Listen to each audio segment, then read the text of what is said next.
खरं तर आज मला आश्चर्यही वाटलं आणि म्हणजे मी हे खूप जड अंतःकरणातून म्हणते की या राज्याचे पहिले मुख्यमंत्री आणि एक महाराष्ट्राचा द्रष्टा नेता जो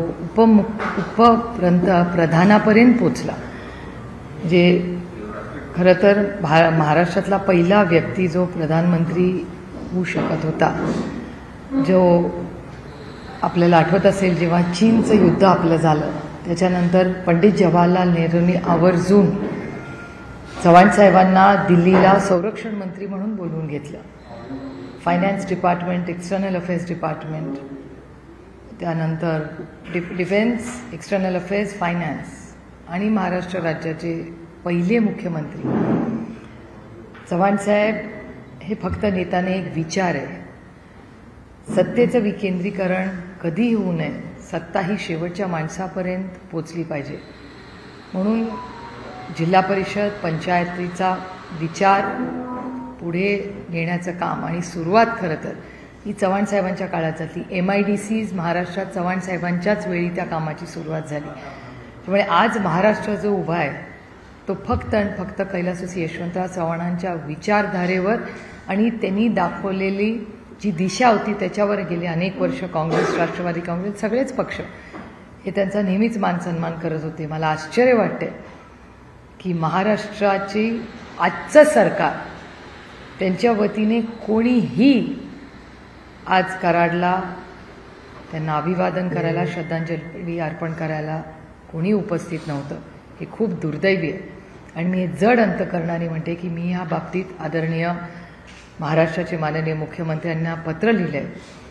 कारण शेवटी चव्हाण साहेब असतील किंवा महाराष्ट्राचे ते मुख्यमंत्री राहिले, ह्या राज्याने देशाचे मोठे नेते, त्यांच्या बाबतीत एवढी उदासीन भूमिका ही कुठल्याच राज्याला शोभत नाही आणि ह्याच्यात सुधारणा ही महाराष्ट्र सरकारने आणलीच पाहिजे. आणि माझी आग्रहाची भूमिका राहील म्हणून मी हे पत्र आज माननीय मुख्यमंत्र्यांना केलेलं आहे की प्रोटोकॉलप्रमाणे चव्हाण साहेबांचा 12 मार्च आणि 25 नोव्हेंबर ह्या दोन्ही दिवस त्यांचा मान सन्मान केलाच पाहिजे. आणि सगळीच राज्य करतात, देशात करतो. म्हणजे महाराष्ट्रामध्ये फक्त फोटो लावणे, मतं मागणे, त्याच्यापुढे ह्या गोष्टी, काही गोष्टी मतांच्या आणि राजकारणाच्या पुढे जाऊन करायच्या असतात. आणि मी पुन्हा म्हणते की चव्हाण साहेब हे कुठल्या एका पक्षाचे नेते नाहीत, ते महाराष्ट्राचे आणि देशाचे नेते. त्यामुळे आज जी घटना झाली ही अतिशय दुर्दैवी आहे आणि माझा विश्वास आहे की ह्याच्यामध्ये पत्र लिहिल्यानंतर मी माननीय मुख्यमंत्री ह्याच्यात सुधारणा 12 मार्चला नक्की करतील ही माझी अपेक्षा आहे. कारण का मला ह्याच्यात राजकारण करायचं नाही, कारण का आमच्यासाठी हा आस्थेचा विषय आहे.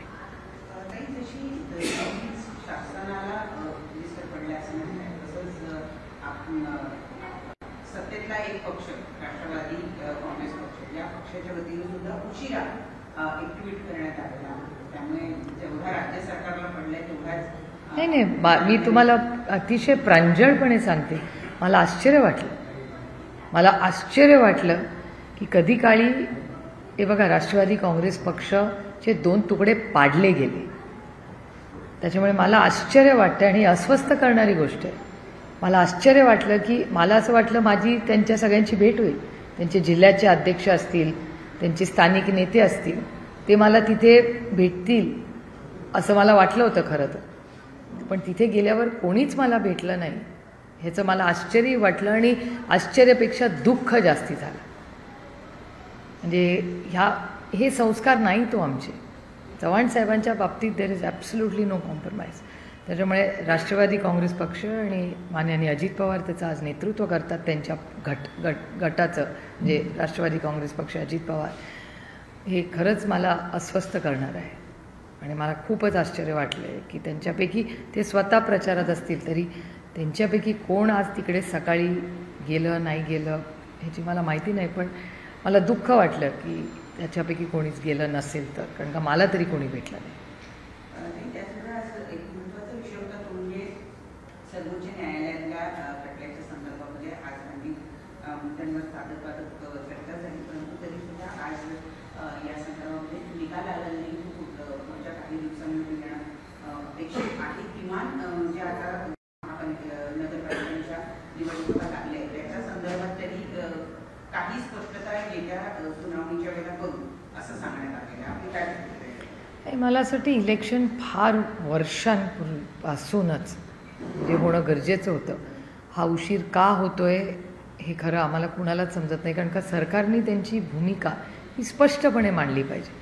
कारण का हे इलेक्शन कार्यकर्त्यांचं आहे आणि इलेक्शन कमिशनकडून खरं तर म्हणजे माझा तर अपेक्षा भंगच झाला आहे, केंद्रातला असू दे किंवा राज्यातला असू दे. कालच मी तुमच्याच सगळ्या चॅनल्सवर पाहिलं की शिवसेना आणि मनसेही काल त्यांचे प्रश्न मांडण्यासाठी काल तिथे गेले होते. मीही चॅनल्सवर आणि वर्तमानपत्रातनं किंवा जो डेटा सगळा येतो आहे, ज्या पद्धतीने बिनविरोध इलेक्शन राज्यात सगळीकडे होत आहेत त्याच्या मागेची जी अदृश्य शक्ती आहे, हे बघा, बिनविरोध होणं म्हणजे होऊ शकतात, एखाद दुसरी केस जरूर होऊ शकते, पण ज्या पद्धतीने हे बिनविरोध होतं आहे आणि त्याचा जल्लोष केला जातो आहे हे एका सशक्त लोकशाहीसाठी अतिशय हानिकारक आहे. आणि जर या राज्यात आणि देशात लोकशाही टिकवायची असेल तर ज्या प्रकारे हे बिनविरोध इलेक्शन झालेले आहेत हे आपल्या देशाला किंवा आपल्या संविधानाच्या विरोधात आहेत. म्हणून मीही काल एक पत्र लिहिलेलं आहे इलेक्शन कमिशनना, आणि जर इलेक्शन कमिशनकडून ॲक्शन काही घेतली नाही तर हे मी दिल्लीच्या पातळीवरही विनंती करीन. खरं तर माझा अनुभव फारसा त्यांच्या बाबतीत अपेक्षित का झाला नाही, कारण सत्यमेव जयते, शेवटी सत्याचाच विजय होतो. पण justice delayed is justice denied. अनेक वर्ष आम्हीही इलेक्शन कमिशनमध्ये जो न्याय मागत होतो तो आम्हाला मिळाला नाही, म्हणून दुर्दैवाने आम्हाला सुप्रीम कोर्टात जावं लागलं. पण साधारणपणे इलेक्शन कमिशनची जी भूमिका राहिली, आपल्याला आठवत असेल प्रलोभन देण्याच्या बाबतीत अरविंद केजरीवालांवर केवढी मोठी ॲक्शन घेण्यात आली होती. अनेक तुम्हाला अशी उदाहरणं दाखवत. आज तुमचेच चॅनल म्हणजे ह्या सगळ्या बातम्या आम्हाला गाववाडी वस्तीवर काय चाललं आहे हे तुमच्या उत्तम आणि पारदर्शक रिपोर्टिंगमुळे दिसलं. आणि तुमच्या या सगळ्या रिपोर्टिंगमध्ये ज्या पद्धतीने भाषणं केली जात आहेत आणि त्याच्यावर इलेक्शन कमिशनकडून काहीच रिॲक्शन नाही आहे. म्हणजे या लोकशाही या राज्यात आणि देशात आहे का नाही आहे असा प्रश्न समाजात अनेक लोक मला विचारतात. त्याच्यामुळे हे एक अतिशय चिंताजनक आहे.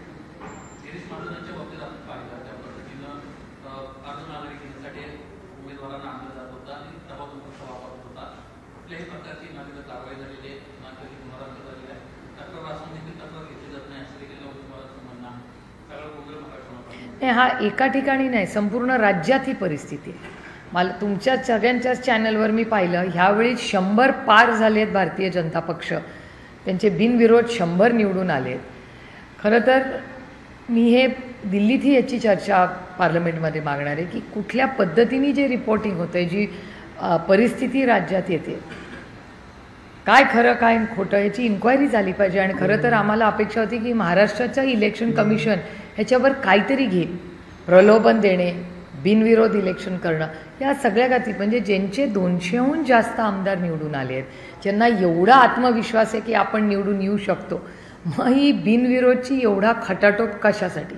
आणि सगळ्यात जास्त आमच्यावर टीका झाली ती भारतीय जनता पक्षानेच केली होती की आम्ही सगळे परिवारवाद म्हणून आहोत.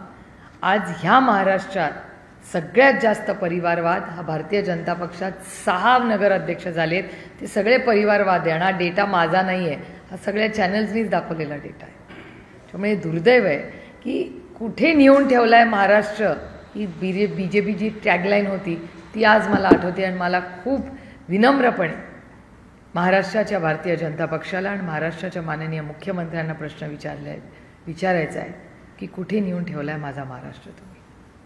याच गिरीश महाजनांचा एक व्हिडिओ रोहित पवार यांनी ट्विट केलेला आहे. त्याच्यामध्ये गिरीश महाजन असं म्हणतात की रोहित पवार हे देवेंद्र फडणवीसांच्या खांद्यावर उभी राहूनच निवडून आले, अशा पद्धतीचं वक्तव्य करणारा हा जो व्हिडिओ आहे तो रोहित पवारांनी गिरीश महाजनांचा व्हिडिओ रोहित पवार यांनी ट्विट केलेला आहे. वातावरणाच्या आमदाराच्या बाबतीमध्ये अशा पद्धतीचे वक्तव्य करून काय साध्य करण्याचा प्रयत्न आहे असं आपल्याला वाटतं? एक दुर्दैवी आहे की ज्या पद्धतीने म्हणजे मी अनेक वेळा तुम्हाला हे आधीही बोललेले की भारतीय जनता पक्ष हा एक अतिशय सुसंस्कृत पक्ष होता, ह्याची अनेक उदाहरणं मी अनेक वेळा तुमच्यासमोर मांडलेली आहेत. म्हणजे अटलजींची भारतीय जनता पक्ष, अरुण जेटली साहेबांचा भारतीय जनता पक्ष, सुषमा स्वराजांना तर मी गुरु मानते. आमचे मतभेद राजकीय होते पण मनभेद कधीच नव्हते. आणि पार्लमेंटमध्ये सुसंस्कृत पद्धतीने कसं वागायचं, कसं भाषण करायचं, त्याची जी लक्ष्मण रेखा ही कधीही पार करायची नाही, हे संस्कार जेवढे काँग्रेस पक्ष आणि राष्ट्रवादी काँग्रेसनी माझ्यावर केले तेवढेच भारतीय जनता पक्षाच्या अरुण जेटली साहेब, सुषमाजी आणि असंख्य भारतीय जनता पक्षाच्या नेत्यांकडून आम्ही संसदपटू कसं व्हायचं हे शिकलो. आणि आज त्याच भारतीय जनता पक्षाचे जे आज स्पोक्सपर्सन असतील किंवा नेते आहेत, जे तुमच्या चॅनलवर आम्ही त्यांची भाषणं बघतो, विश्वासच बसत नाही. म्हणजे ओरिजिनल BJPचा DNA हा अतिशय सुसंस्कृत होता. मी पुन्हा म्हणते, माझे जरूर राजकीय टोकाचे मतभेद भारतीय जनता पक्षावर असले तरी एक सुसंस्कृत पक्ष आणि एक दिलदार विरोधक म्हणून आम्ही त्यांच्याशी इतके वर्ष लढलो आहे. पण आज भारतीय जनता पक्षाची जी बघा, विरोधक हा असलाच पाहिजे. जेव्हा लोकशाहीमध्ये मी बोलते तसं मला ऐकायची ही ताकद माझ्यात असली पाहिजे. पण ज्या पद्धतीने आज भारतीय जनता पक्षाकडून एक सुसंस्कृत पक्ष म्हणून आम्ही बघत होतो, तो आता दिसत नाही. हे दुर्दैव आहे. आणि ज्या पद्धतीने त्यांच्याकडे जे इनकमिंग चाललं आहे किंवा बोलणारे ज्या पद्धतीने बोलतात, ही खरं मला विचाराल तर ही महाराष्ट्राच्या राजकारणातली लायबिलिटी झालेली आहे. ही खूप दुर्दैवी आहे. पण हे महाराष्ट्राला न शोभणार आहे आणि जुन्या ओरिजिनल भारतीय जनता पक्षाला पण न शोभणार आहे.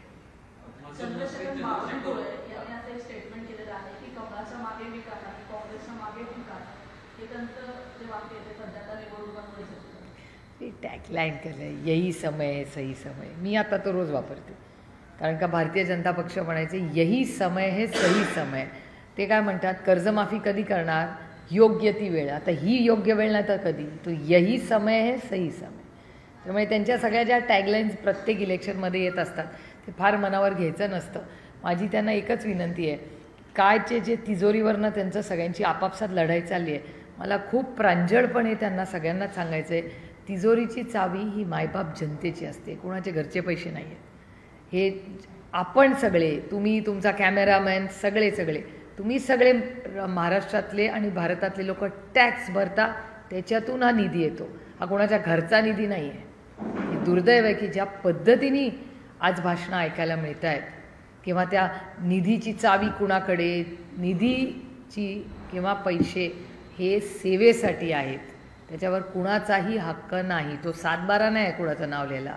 ही जनतेची सेवा आहे. दुर्दैव आहे की या सगळ्या इलेक्शनमध्ये हे माननीय मोदीजींना नेता मानतात, पण मोदीजी जे त्यांना सांगतात की प्रधान सेवक व्हा, हे ते सोडून सगळे लोक बोलतात.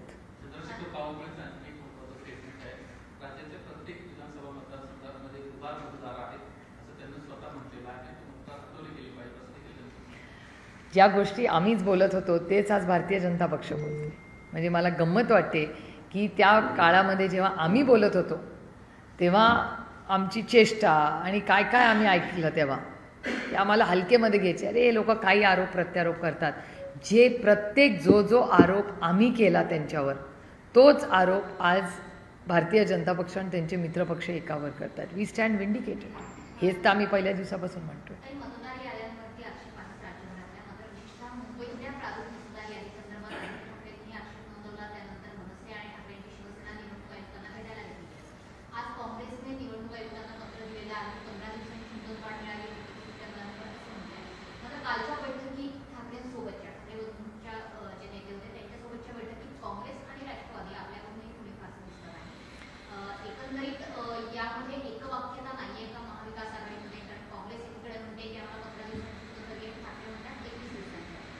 नाही, 15 आणि 21 काय फरक पडतो, हे ताटातलं वाटीत आणि वाटीतलं ताटात.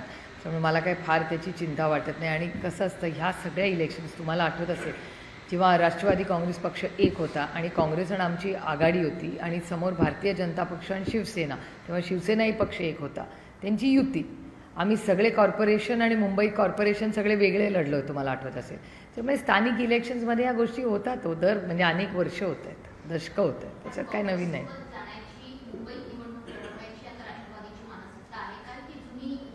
नाही, मला असं वाटतं की आम्ही पुढच्या काही दिवसात एक तर इलेक्शन कधी होणार हाच पहिला प्रश्न आहे.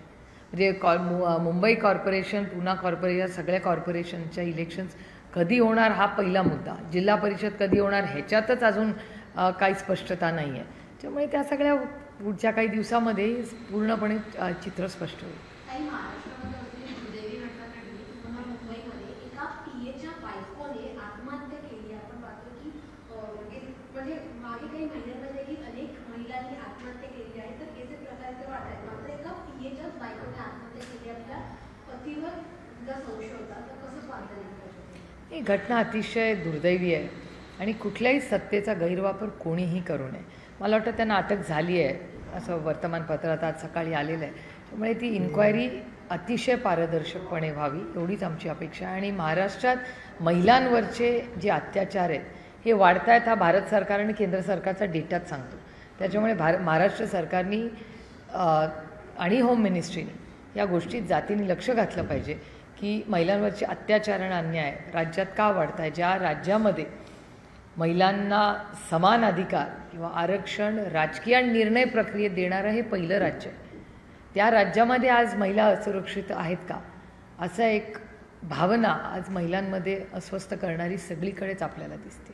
ताई, शक्ती कायदा खरं तर जो तुम्ही वारंवारचा उल्लेख अजूनही आलेला नाहीये, तो कधीपर्यंत अनेक महिला खरं याची वाट बघतात. तो कायदा इथून महाविकास आघाडीच्या काळामध्ये माननीय उद्धव ठाकरे साहेबांच्या नेतृत्वात तिन्ही पक्ष जेव्हा होते महाविकास आघाडीचे एकत्र, तेव्हा तो शक्ती कायदा केला होता आणि तो केंद्र सरकारकडे पाठवलाही होता. आज तर डबल इंजिन सरकार आहे, इथेही त्यांचं सरकार आहे तिथेही त्यांचं सरकार आहे. कोण आहे त्यांना थांबवायला? एवढं मोठं मॅन्डेट त्यांना इथे राज्यात मिळालं. केंद्रातही क्लिअर मॅन्डेट आहे आणि शक्ती कायद्याच्या बाबतीत आमची केंद्रात सहकार्याची भूमिकाच राहील, काँग्रेसची राहील आणि आमचीही राहील. त्यामुळे का ते करत नाही आहेत हा एक मोठा प्रश्नच आहे. प्रकरणामध्ये पुन्हा एकदा जे मुद्रांक शुल्क बुडवले त्याचे स्मृतीचे त्या संदर्भात मीडियाला नोटीस देण्यात आली होती. मात्र त्याला दुसऱ्यांदा मुदतवाढ देण्यात आली आहे आणि आरोप असा होतोय की पार्थ पवारांची कंपनी आहे म्हणून हा वेळ काढून कसा. मला असं वाटतं हे रेव्हेन्यू डिपार्टमेंटलाच उत्तर द्यावं लागेल की एक्सटेन्शन्स देता येतं का नाही. माझं म्हणणं आहे की 30 दिवसाचा कालावधी आहे, त्यातले कदाचित 10-1 दिवस झाले असतील आत्तापर्यंत. तो सगळा रिपोर्ट 30 दिवसात येईल. त्याच्यामुळे मला असं वाटतं 30 दिवसासाठी आपण वाट बघावी. कारण जे काही रिपोर्ट येईल त्याच्यातूनच नक्की आपल्याला कळेल की काय झालं आहे आणि काय नाही झालं आहे. आणि रेव्हेन्यू डिपार्टमेंटच आपल्याला सांगू शकेल की असं एक्सटेन्शन देता येतं का नाही. त्याच्यामुळे माझ्यापेक्षा मला असं वाटतं हे कोणीतरी जबाबदार व्यक्तींनी आणि सरकारने याचं उत्तर दिलं पाहिजे. आम्ही तर विरोधातच आहोत, आम्ही न्याय मागणारच, पण सरकारने या सगळ्या प्रश्नांची पारदर्शकपणे उत्तरं दिली पाहिजे. मला असं वाटतं मुख्यमंत्र्यांनी स्वतः सांगितलं मी 30 दिवसात उत्तर देणार आहे आणि रिपोर्ट येणार आहे. बघूया 30 दिवस पूर्ण तर उद्या.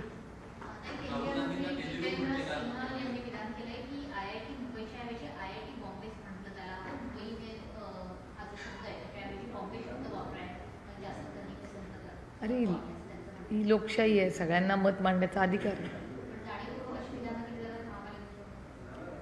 काय काय इलेक्शन आलं की काय काय ऐकायला मिळतं. मला अशा वेळीच ना नेहमी जेटली साहेब आठवतात. हे मी तुम्हाला आधीही सांगितलेलं आहे. अरुण जेटली साहेब नेहमी म्हणायचे तुम्ही दाखवणं बंद करा, ही बोलणं बंद करते. पण तसं काही होत नाही, कारण का आता फक्त मीडिया नसतो, आता सगळ्यांचे कॅमेरे असतात, यूट्यूब चॅनल्स असतात, खूप गोष्टी असतात. त्याच्यामुळे मला असं वाटतं हे फोकस कमी करण्यासाठी ह्या सगळे जे विषय ज्याची चर्चा एरवी ऑफ कॅमेरा होऊ शकते ते होऊ शकतात. त्या सूचना आहेत मी नेहमीच करते.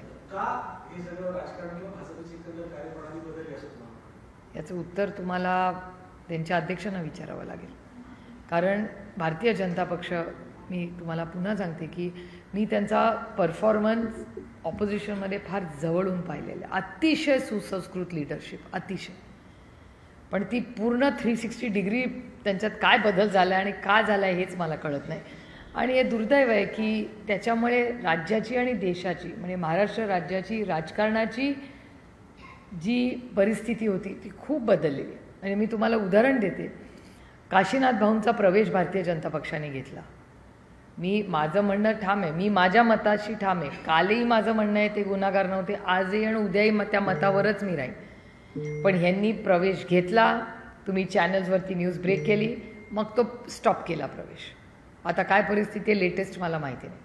त्यामुळे आरोप करायचा आणि त्या व्यक्तीला कॉर्नर करायचं आणि मग त्यांचा प्रवेश करून घ्यायचा.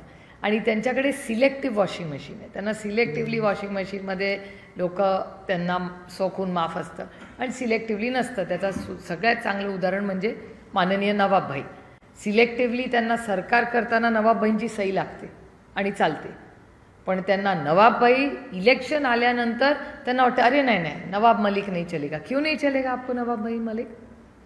सोयीप्रमाणे तुम्ही लोकांचं आयुष्य उद्ध्वस्त करता, सोयीप्रमाणे तुम्ही त्यांचा गैरवापर करताय. किती गलिच्छ राजकारण चाललं आहे आणि हे महाराष्ट्राच्या सुसंस्कृत महाराष्ट्राला नाही, भारतालाच न शोभणार आहे.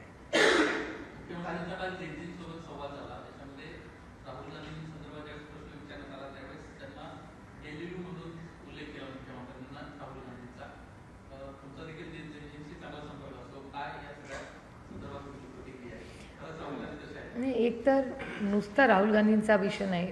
राहुल गांधी या देशाचे लीडर ऑफ ऑपोजिशन आहेत, LOP आहेत. आणि मलाही आश्चर्य वाटलं ते स्टेटमेंट ऐकल्यावर, कारण का साधारणपणे देवेंद्रजी खूप जपून बोलतात. म्हणजे देवेंद्रजींकडून कधी अशी म्हणजे फार मोजून मापून देवेंद्रजी बोलतात. त्याच्यामुळे मलाही आश्चर्य वाटलं खरं काय, कारण का हा एकट्या राहुल गांधींचा विषय नाही आहे, हा ते LOP आहेत ह्या देशाचे. त्याच्यामुळे थोडंसं मला दुःख झालं, कारण का माझ्या देवेंद्रजींकडून खूप अपेक्षा आहेत. आणि देवेंद्रजी या राज्याचे मुख्यमंत्री असताना ते ह्या सगळ्याची कधी ना कधी, जरी आम्ही विरोधात असले आणि ते सत्तेत असले तरी आम्ही सगळ्यांनीच मिळून राज्यासाठी कधी ना कधी आमचे राजकीय मतभेद बाजूला ठेवून आपल्या संस्कृतीसाठी काही गोष्टी एकत्र केल्या पाहिजेत. आणि त्याच्यामुळे माझी त्यांच्याकडून अपेक्षा आहे की तो हा सगळा जो संवाद झाला आहे महाराष्ट्रामध्ये, त्याच्यात कुठेतरी सुसंस्कृतपणा ते पुन्हा आणतील. कारण का ते ओरिजिनल भारतीय जनता पक्षवाले, त्यामुळे त्यांच्यावर अरुणजींचे, सुषमाजींचे संस्कार जसे माझ्यावर झाले तसे त्यांच्यावरही झालेले. त्याच्यामुळे अजून तरी माझ्या त्यांच्याकडून अपेक्षा आहेत.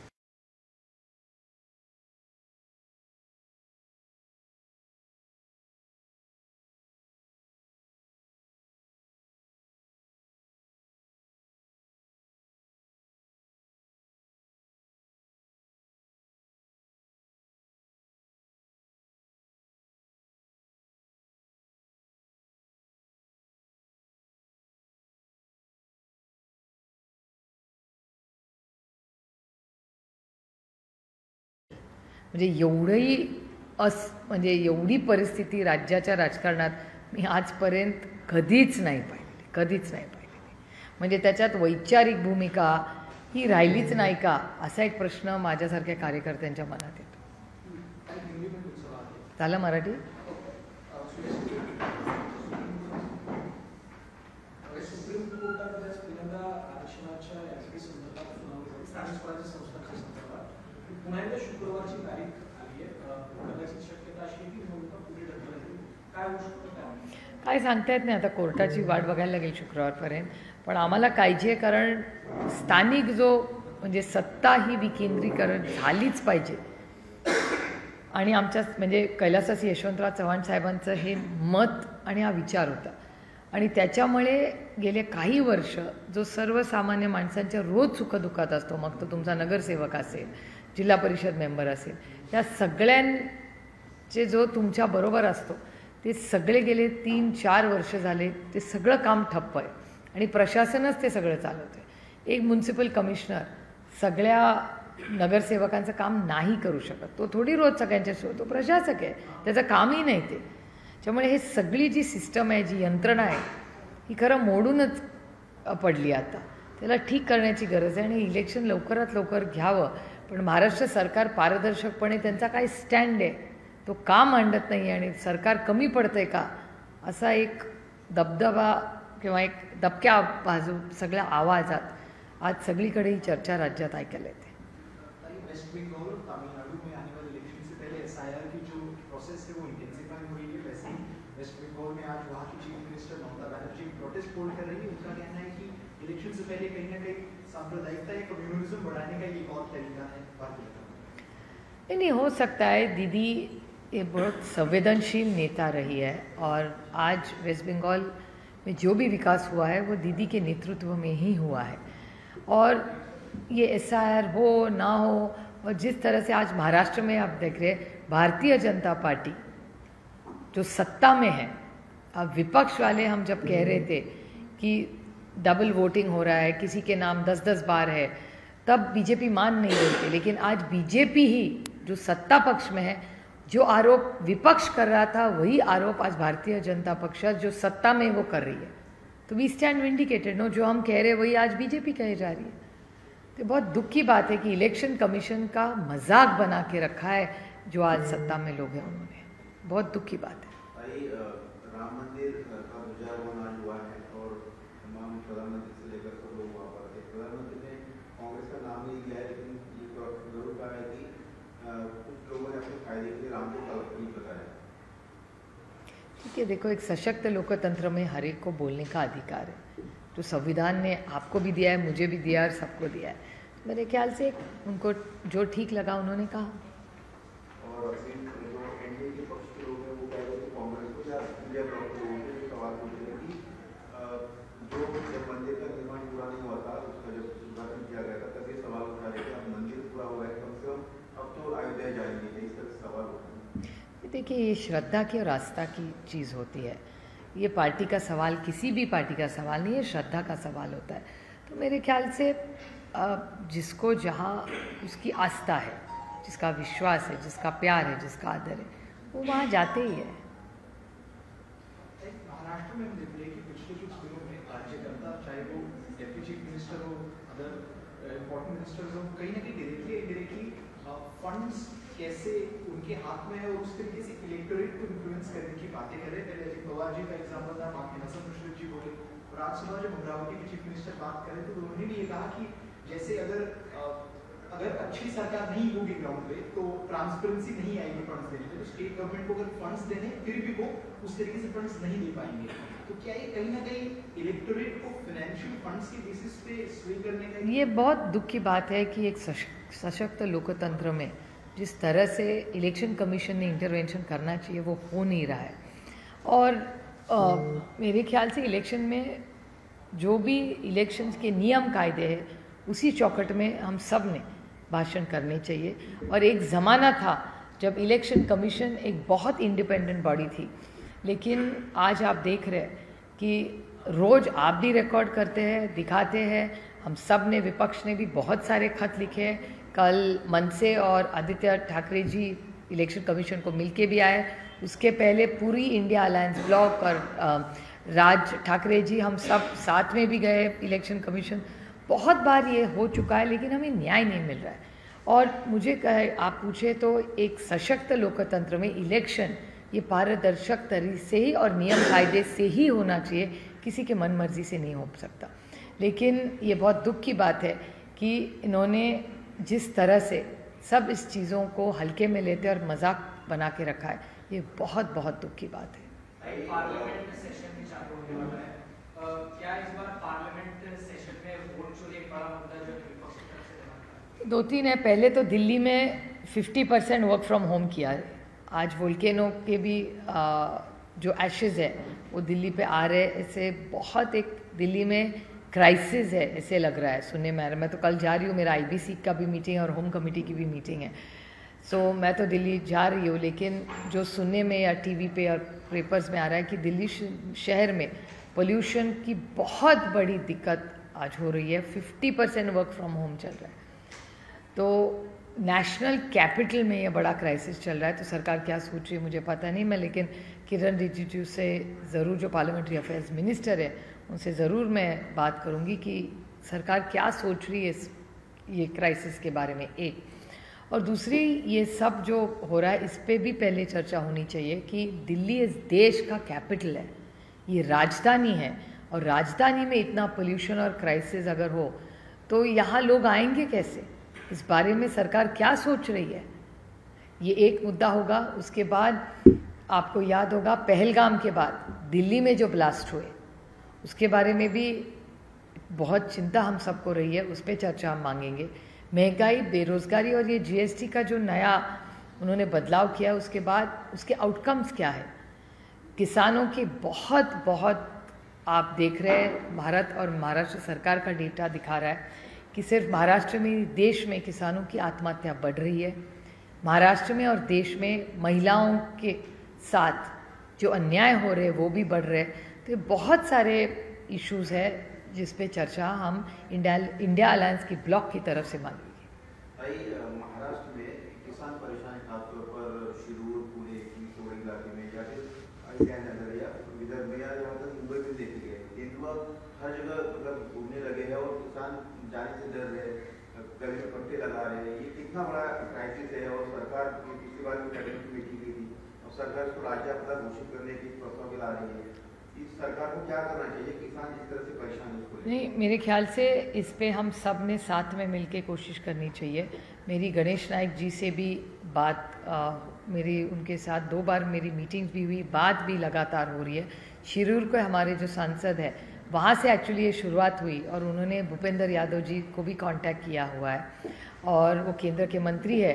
तो उन सब की मदद से ये जो क्राइसिस महाराष्ट्र में हो रहा है उसके लिए हम सबको मिलके काम करना पड़ेगा। That's it. Thank you.